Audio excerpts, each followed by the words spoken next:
आप देख रहे हैं एसपीजी गांव से शहर तक टीवी न्यूज। रुख साफ करे। आरएसएस चुप नहीं रह सकता।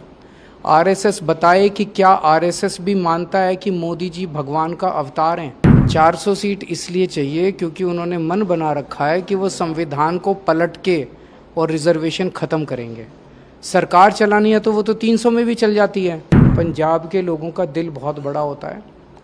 अब प्यार से मांगते तो एक आध सीट दे देते, लेकिन अब धमकी दी है तो 1 जून को पंजाब के 3 करोड़ लोग बताएंगे, इस धमकी का जवाब देंगे। मुझे फ़क्र है कि मैं जेल जा रहा हूँ अपने देश को बचाने के लिए। भगत सिंह का चेला हूँ। पंजाब में मुझे लगता है कि 13 की 13 सीट जनता मन बना चुकी है, क्योंकि पिछले 2 साल की जो हमारी सरकार है, हमने यहाँ पे बिजली फ्री कर दी, हमने यहाँ पे स्कूल बना रहे हैं, ठीक मोहल्ला क्लिनिक बना रहे हैं, हॉस्पिटल बना रहे हैं, बच्चों को नौकरी दे रहे हैं, रोज़गार खूब दे रहे हैं। उससे जनता बहुत खुश है। तो 13 सीट आनी चाहिए। देश भर के हिसाब से अगर हम बात करें तो इंडिया ब्लॉक पर बीजेपी को लेकर क्या कुछ उम्मीद है आपको? बीजेपी कितनी सीटें जीतेगी इंडिया ब्लॉक में? बीजेपी को लेकर लोगों में बहुत रोष है, क्योंकि लोग महंगाई से और बेरोज़गारी से बहुत त्रस्त हैं पूरे देश में। मैं अभी काफ़ी घूमा हूँ देश भर में। घर का खर्चा नहीं चल रहा, बच्चे बेरोज़गार बैठे हैं। तो लोगों को उम्मीद है कि प्रधानमंत्री उनके कुछ उसका समाधान निकालेंगे। लेकिन जब लोग टीवी ऑन करते हैं और प्रधानमंत्री जी को भाषण देते सुनते हैं, तो वो देखते हैं कि प्रधानमंत्री जी गाली गलौज कर रहे हैं। प्रधानमंत्री जी कहते हैं अगर आपने इंडिया गठबंधन को वोट दिया तो ये अगर 2 भैंस है तो 1 भैंस खोल के ले जाएंगे।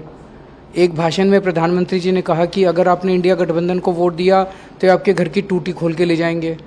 अगर आपने इंडिया गठबंधन को वोट दिया तो ये आपका मंगलसूत्र छीन के ले जाएंगे। बॉम्बे में जाके प्रधानमंत्री बोले कि शरद पवार भटकती आत्मा है, उद्धव ठाकरे अपने पिताजी की नकली संतान है। लोग गाली तो नहीं सुनना चाहते। लोग ये उम्मीद करते हैं कि हमारे प्रधानमंत्री कोई पेट्रोल सस्ता करने की, डीजल सस्ता करने की बात कहेंगे, कुछ महंगाई से कोई रोज़गार की बात करेंगे। तो लोग बहुत नाराज़ हैं।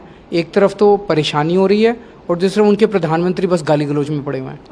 और आजकल प्रधानमंत्री जी कुछ अलग ही दुनिया में हैं। वो अभी पिछले 10-12 इंटरव्यू अगर आपने उनके देखे हों तो प्रधानमंत्री जी अब खुल के बोल रहे हैं कि मैं आम इंसान नहीं हूँ, मैं भगवान का अवतार हूँ। मैं अपनी माँ की पेट से पैदा नहीं हुआ, मैं इस पृथ्वी पे प्रकट हुआ हूँ। मैं आपके माध्यम से देश के लोगों से पूछना चाहता हूँ, क्या आप भी मानते हो कि मोदी जी भगवान हैं? हम रामचंद्र जी को मानते हैं, कृष्ण जी को मानते हैं, हम हनुमान जी को मानते हैं, शिव जी को मानते हैं, वाहिगुरु जी को मानते हैं। मोदी जी को भगवान कैसे मान सकता है कोई? और आजकल इनके पूरे चेले चपाटे भी उनको, संबित पात्रा कहते हैं कि भगवान जगन्नाथ मोदी जी के भक्त हैं। नड्डा साहब कहते हैं कि मोदी जी देवताओं के देवता हैं। पता नहीं कौन सी दुनिया में जी रहे हैं ये लोग।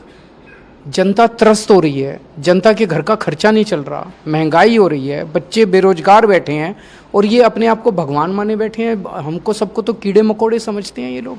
ये दूसरा मुद्दा जिसे लेकर आप लगातार, और मैं आपके माध्यम से आरएसएस से पूछना चाहता हूँ, आरएसएस अपना रुख साफ करे। आरएसएस चुप नहीं रह सकता। आरएसएस बताए कि क्या आरएसएस भी मानता है कि मोदी जी भगवान का अवतार हैं। ये दूसरा मुद्दा जिसे लेकर आप लगातार हमला हो रहे हैं, सवाल उठा रहे हैं कि बीजेपी अगर सत्ता में आती है, जो 400 सीटों की बात हो रही है, अगर उन्हें मिलती है तो रिजर्वेशन खत्म कर सकते हैं। इस पर प्रधानमंत्री ने कई बार स्पष्टीकरण दिया कि हम ऐसा बिल्कुल नहीं करेंगे, हम तो चाहते हैं कि रिजर्वेशन। तो 400 सीट क्यों चाहिए इनको? 400 सीट इसलिए चाहिए क्योंकि उन्होंने मन बना रखा है कि वो संविधान को पलट के और रिजर्वेशन ख़त्म करेंगे। सरकार चलानी है तो वो तो 300 में भी चल जाती है। तो 400 सीट चाहिए, 400 सीट चाहिए। तो इनके अंदर से पता चला कि ये रिजर्वेशन ख़त्म, SC, ST और OBC का रिजर्वेशन ख़त्म करना चाहते हैं। जब पकड़े गए तो अब वो मुद्दे को घुमाने की कोशिश कर रहे हैं।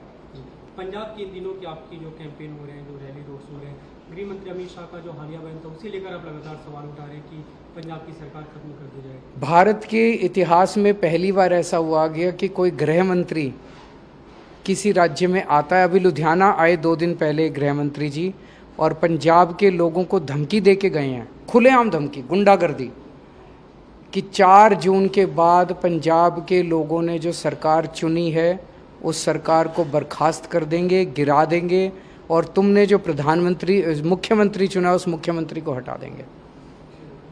कैसे हटा देंगे जी? 117 में से 92 सीट है, ईडी भेजोगे, सीबीआई भेजोगे, क्या करोगे? डराओगे, धमकाओगे, खरीदोगे, क्या करोगे? मतलब खुलेआम गुंडागर्दी मचा रखी है। तो मैं अमित शाह जी को कहना चाहता हूँ, पंजाब के लोगों का दिल बहुत बड़ा होता है। आप प्यार से मांगते तो एक आध सीट दे देते, लेकिन अब धमकी दी है तो 1 जून को पंजाब के 3 करोड़ लोग बताएंगे, इस धमकी का जवाब देंगे। आपको 2 जून को जेल जाना था, फिर से तिहाड़ से, और सुप्रीम कोर्ट में अपील की गई थी, वहाँ से कुछ राहत मिलती दिख रही है, तो आप तैयार हैं फिर से जेल जाने? मैं बिल्कुल तैयार हूँ और मुझे फ़ख्र है कि मैं जेल जा रहा हूँ अपने देश को बचाने के लिए। भगत सिंह का चेला हूँ। भगत सिंह देश को आज़ाद कराने के लिए फांसी पे चढ़ गए। मुझे अगर देश को बचाने के लिए इस तानाशाही और इस गुंडागर्दी से जो माहौल इन्होंने बना रखा है, कहीं सरकार गिरा देते हैं, किसी के एमएलए तोड़ देते हैं, शिवसेना के 2 टुकड़े कर दिए, एनसीपी के 2 टुकड़े कर दिए, सरकारें गिरा दी, सारे भ्रष्टाचारियों को अपनी पार्टी में इस तानाशाही के खिलाफ अगर मुझे 100 बार भी जेल जाना पड़े अपने देश को बचाने के लिए, मैं उसमें अपना गौरव